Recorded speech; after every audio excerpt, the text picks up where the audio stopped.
Hey, what's up, 745ers? Sky in the ceiling. How you feeling, Katie? I'm feeling like a trailblazer. Wait, that's not what I think Whoa. it means. Wait, try again. No. Okay.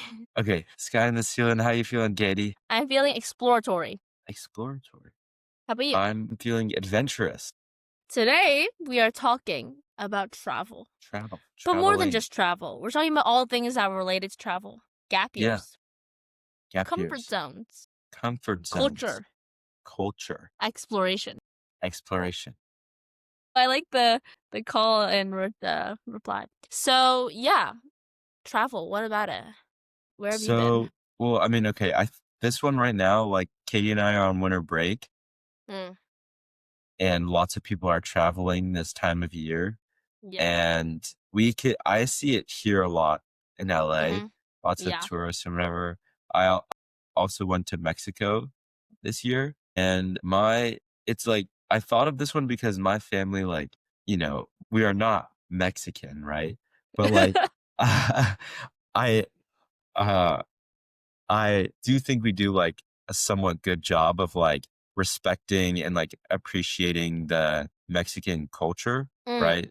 Like, but the issue is for each culture, it's different, right. So you kind of have to like study up and understand the way things work. And obviously, it just kind of starts in a place of like understanding and respect. I think that's kind of like worldwide. 100%. Like, I think respect and formality is a big part in every culture. And then you can kind of move forward into the more niche things. But yeah, I think that's kind of like the basis of culture, especially when traveling. So like in the language, in like Spanish, like the language, there's like the use of like the word usted, which is like when you're talking to someone like older than you or someone in Right. like a professional Do you speak position. Spanish when you're in Mexico? Yeah, You tried it? I spoke a Whoa. lot. Yeah. Um, yeah, because I'm in like the conversational Spanish. Yeah. I only ask because I've been learning Mandarin and I'm at advanced, I've been in advance for like 4 years now for our Mm. school. And I've learned Mandarin since I was in kindergarten. We went to Taiwan, not a word came out of my mouth.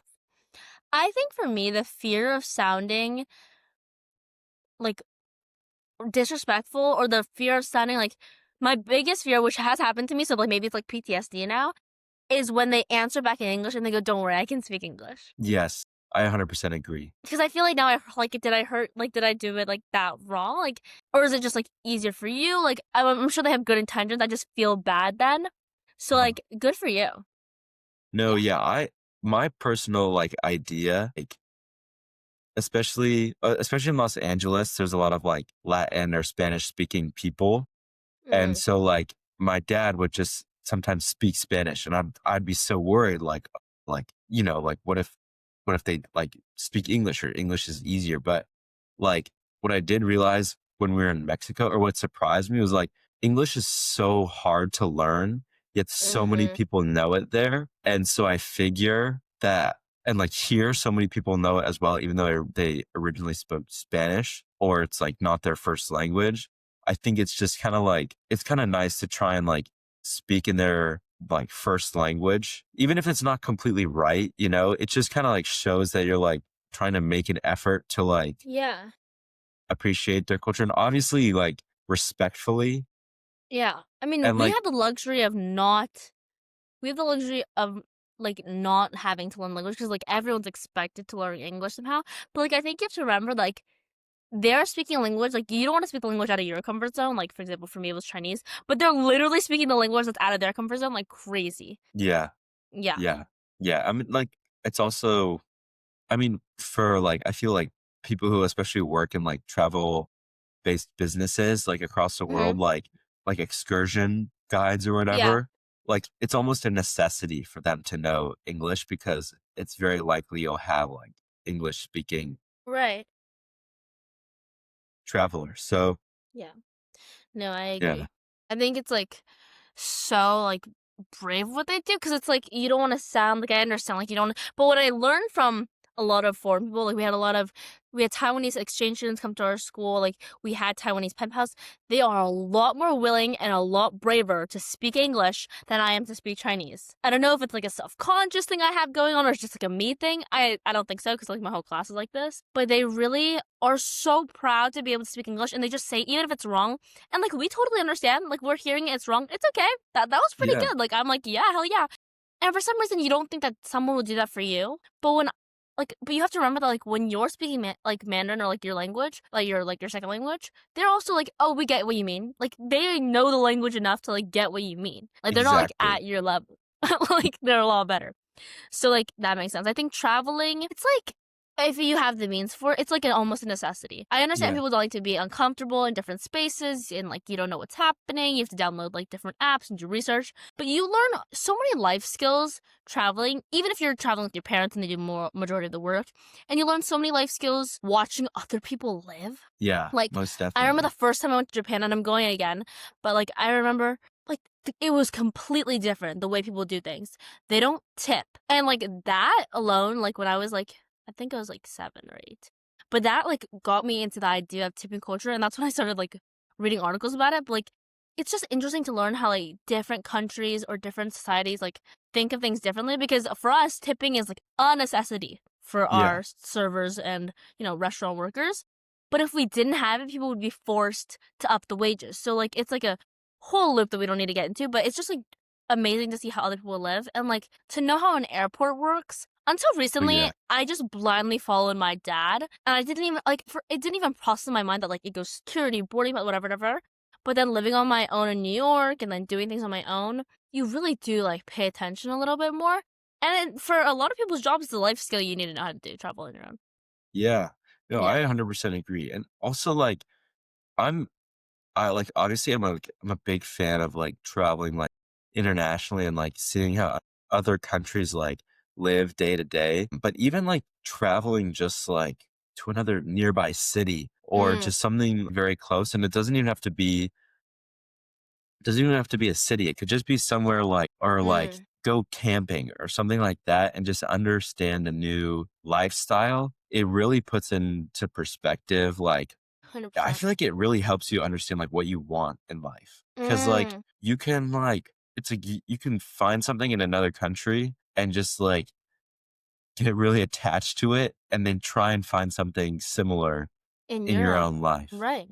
And it's just kinda like you, like, pick and choose from all these other places and just also, I think traveling is just kind of like it's not like a common thing, but it's like a uniting thing. Like, Mm, "Have you been to here? Have you been to here? Have you been to here? Have you been to here? I've been right. here. I've been there." Now we have, like, something in common we can, like, talk about, you know? Yeah. And so, I don't know, it's also nice to know, like, there's, other things out there.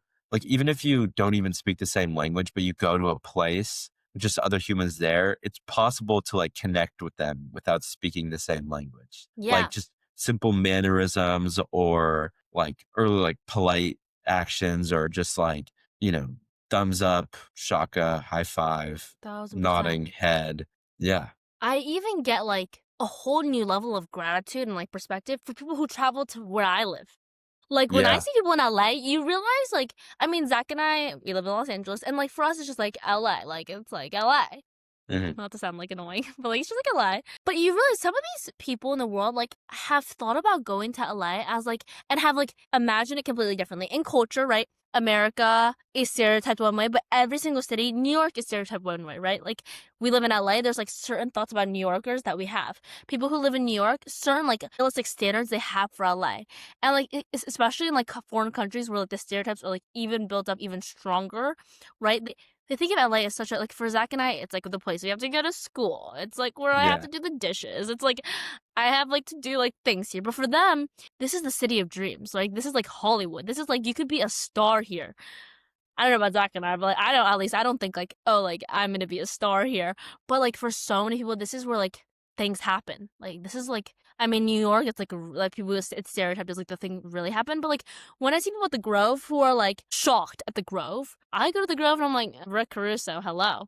But they're like in awe, and it like makes you so grateful and like puts in perspective. Like I was watching Dance Moms, completely separate topic, and they're from Pittsburgh, if you don't know. and they're talking about LA, like, "Oh my god, I get to go to LA," and I'm like, "It's LA." But then you Yeah. realize it's LA for them, like, that's where a lot of the stars come from, and, like, that's, like, a big deal, and, like, when I see people taking photos in, like, front of the In-N-Out drive-through menu, I'm like, "This is a big deal for them, so, like, go you," and I'm Go grateful you. that I can go to In-N-Out whenever I want. Yeah. Yeah. So No, I that's a great point. And like, yeah, sometimes I feel like tourists kind of get a bad rep. right. And like, honestly, I feel that guilt a lot, especially traveling with like, I don't know, like family or something like that. Cause it's Yeah. like, obviously we don't fit in. But I think that's kind of part of the experience is that like Yeah. living in your own city, you don't really get to be a tourist, you know?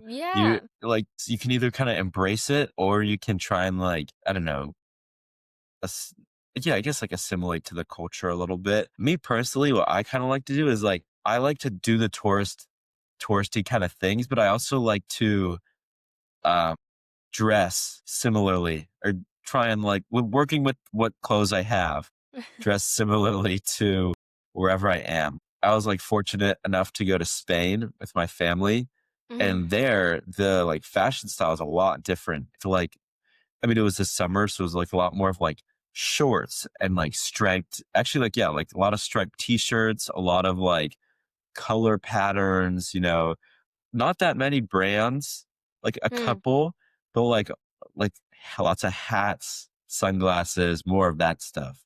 And so, like, my jeans and I don't know, like, Quarter zip. yeah, I mean, whatever, like, it was just not working well, so that kinda, like, inspired me, like, Absolutely. maybe, think about, like, more of the, like, clothes-wise. Yeah. Absolutely. You just appreciate where you live and all the other things. Like, I think everyone, like, when they see tourists are like, wow, like, where I live is special. Like, I should be grateful for it 100%. Yeah, I just like, for me, another big part of traveling, like, I don't know, different families are different. Like, my best friend family is one of the non-touristy things. They kind of just like wander and like really live like a Hmm, normal Parisian, for example. Like, when I went to Paris, I was so lucky that my mom planned out this entire trip. We did every tourist thing you've ever heard of. I climbed the Eiffel Tower. I did it all. Like, I am pocketbook, stereotypical. But my friend, she also went to Paris. She just walked the streets, ate what she yeah, saw, did what she saw other people doing. It's a completely different experience. I would love to try both one day, fortunate enough. And it's just like, it's so cool that we can even be able to do that. I think yeah, it's like amazing that you can like take a walk in someone else's shoes. I know we always talk about, like, having empathy for that. It's just it's yeah, it's amazing for me. I think that's great. yeah, I 100% agree. The the idea that we, like, get to travel is, like, so amazing, I know. and I would just say, like, for those who can travel, I'd, like, 100% recommend it. Because also it's so, like, nice to look back, and make like, through, like, photos or a scrapbook or like, my neighbor, her, like, husband would go on, like, a trip to Asia with his whole class because he was, like, dealing with, like, technology and whatnot, and he was, like, a professor, so she tagged along, but this was during, like, the boom of, tourism, like American tourism and, like, Hong Kong and stuff, and so, like, I had, like, just learned about it in history class, and then I saw her with photos of it happening. I'm like my mind was blown. Mind So blown. I think it's, like, really important just also for, like, history, and it's, like, good for boosting the economy as well. Like, Yeah, you're absolutely. contributing to the economy, lots of benefits of traveling. Obviously, do your research and travel safely. That's a big important part of it as well Great point. because tourists do tend to be a target, Yeah, but if you can travel, travel. absolutely. If you can't, I would say, like, try and really find a way or start small. Start small and and who knows, you might get opportunities in the future to travel as well. Yeah, I would just take the opportunity is, like, the idea. Yeah. Let us know where you've been. Maybe we'll go. I don't know. Let us Yeah. know what you do, how you guys travel, and have a great Keep day. on Keep keeping on keeping on. on. Okay, bye.